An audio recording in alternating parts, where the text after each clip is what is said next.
Hello, my name's Elijah Wells, and just now the Baftas are just finished, and of course the winners came out, so let's get on with it. For Best Film, it's One Battle After Another, a majorly deserved win for Paul Thomas Anderson and crew.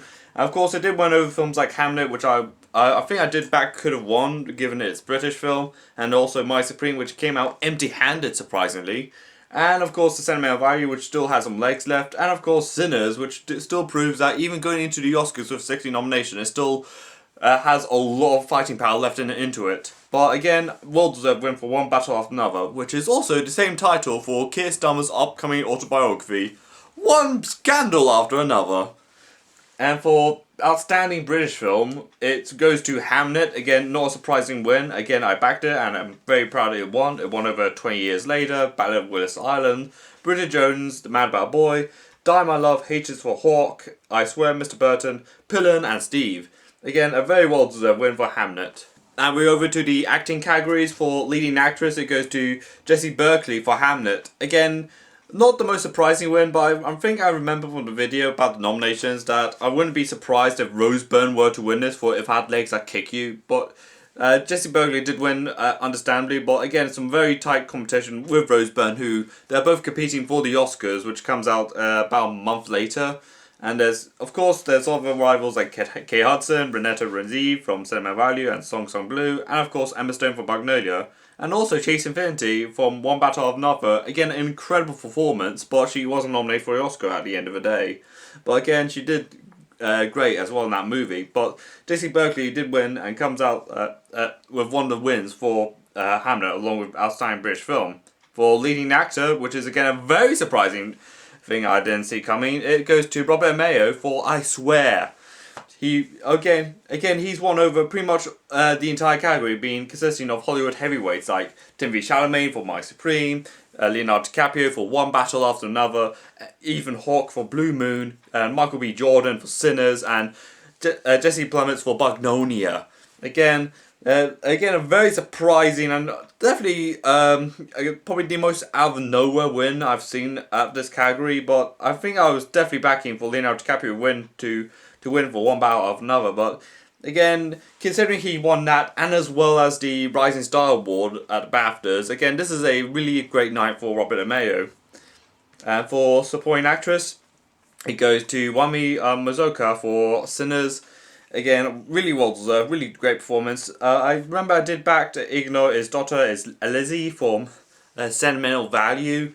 She had won over like Odessa Assign for My Supreme, Kerry Mulligan for The Ballad of Willis Islands, Tanya Taylor for One Battle After Another, and Emily Watson for Hamlet. Again, a really great performance in that movie that she does.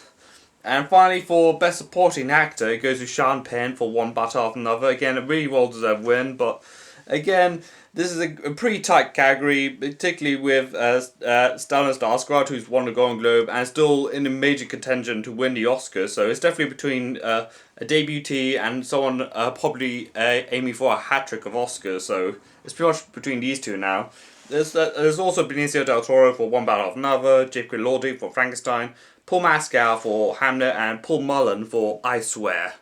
Again, some pretty strong performances in that movie, but again, Sean Penn does get a deserved win, particularly playing the villainous white supremacist person who pretty much gets caught up in a huge scandal in One Battle After Another. Again, a really great movie. Probably, it's my favourite film of the year.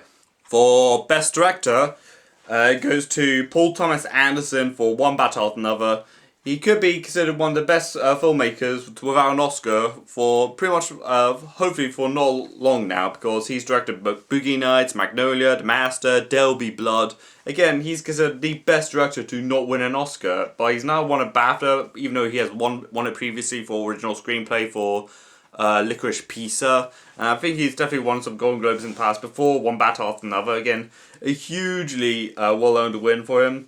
Again, won over the massive titans, being Yorgos Lanthimos for Magnolia, Chloe Zhao, who I hope had a bit of a stronger showing at the BAFTAs, but again, only won like 2 awards out of this. But again, I'm somewhat happy this is the best it could have done. But I wish it could be more, but here we are. And My Supreme, Josh Safdie, which unfortunately came out empty-handed. Again, I actually then liked this movie. Sentimental Value by Joachim Trier. Again, the director who did A Worst Person in the World, which I've seen a couple of years ago, and again, thoroughly enjoyed that movie. And Sinners by Ryan Coogler, who's already won the Best Original Screenplay, and again, proving the movie still has a lot of muscle and a lot of skin in the game, particularly with the Oscars, where it's broken the record for the most nominations in a film. And it's also, with Chloe Zhao and Ryan Coogler, they've both broken the records for like most nomination for a female director and most nominations for a black director, respectively. And for outstanding debut for a British writer, director, or producer, it goes to My Father's Shadow, and won over Pillin, A Want in Her, and Waste Man, and of course Ceremony. And we go to Best Film Not in the English Language, and it goes to Sentimental Value from Norway. And it won over, it was Just an Accident from France, Secret Agent, Brazil, which has a pretty strong showing at the awards from all across the board, Sharat from Spain, and The Voice of Hinajab from Tunisia.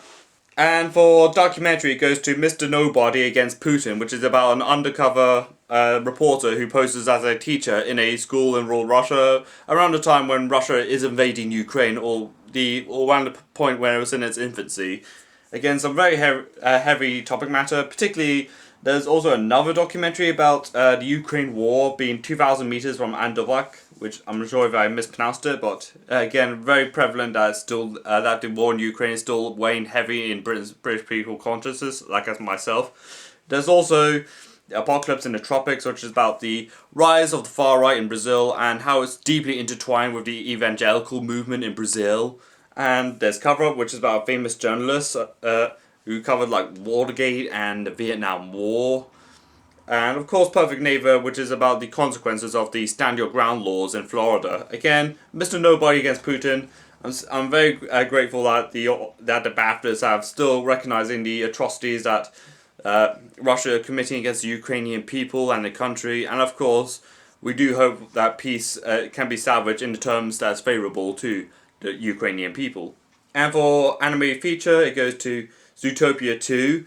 It won over Elio and Lil Amelie.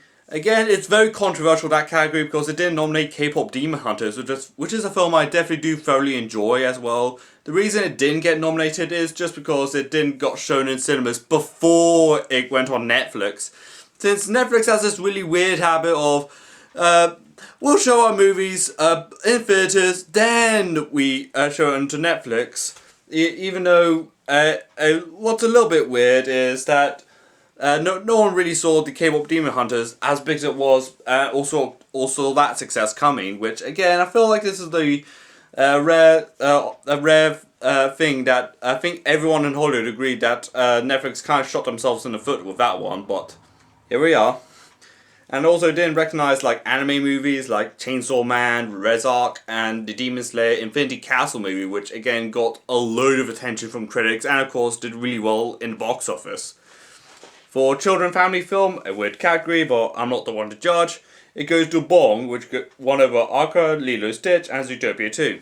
For Best Original Screenplay, it goes to Sinners by Ryan Coogler. Again, a really great screenplay. There wasn't that much of a competition behind it. Even though Sentimental Value is again, what I heard is incredible, so is Secret Agent, and I Swear, which is surprisingly doing really well at the BAFTAs, probably on equal levels with Hamnet. And My Supreme came out empty-handed again.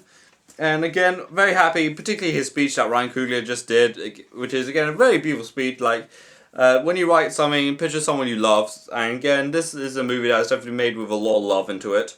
And for adapted screenplay, it goes to One Battle After Another, which is based off the Thomas Pynchon novel, being Vinland, or Vinland. Won over Pillon and Hamnet, Bognonia, and Ballad of Wallace Island. Again, a very well-deserved win. And of course, we have the BAFTA Rising Star Award. It goes to Robert Ameo in his second win tonight, particularly in his performance in I Swear. Even though I think I remember backing either Chase Infinity for One Battle After Another, or Archie Megui from Lurko, even though he had loads of success already with Gran Turismo, Saltburn, and I think he was in Midsummers as well. But again, Robin Mayo pretty much stole the show in film, I swear. And for Best Original Score, it goes to Ludwig Göransson's for Sinners. Again, really beautiful music in that movie. Again, very gorgeous. I'm very proud that he's already won and could be onto a hat-trick of Oscars. And it won over Justin Frederick from Bugnonia and Frankenstein from Alexander Desplat and Hamlet from Max Richter, and even Radiohead's Johnny Greenwood with his score for One Battle After Another. Again, all of these are really good music and really great movies, as in I've seen all these films in that category, to be honest, and they're all pretty great movies. Again, I feel like the one that deserved it is again Sinners, and I'm again very happy that has won.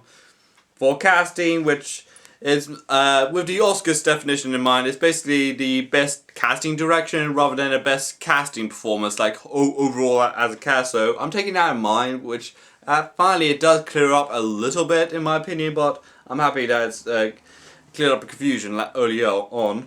The winner of that category is I Swear, which is again, even though it has Robert Mayo in the movie's already won a third one if you include the Rising Star Award, but again, I'm very happy it's won over My Supreme, One Battle After Another, Same Amount of Value, and Sinners.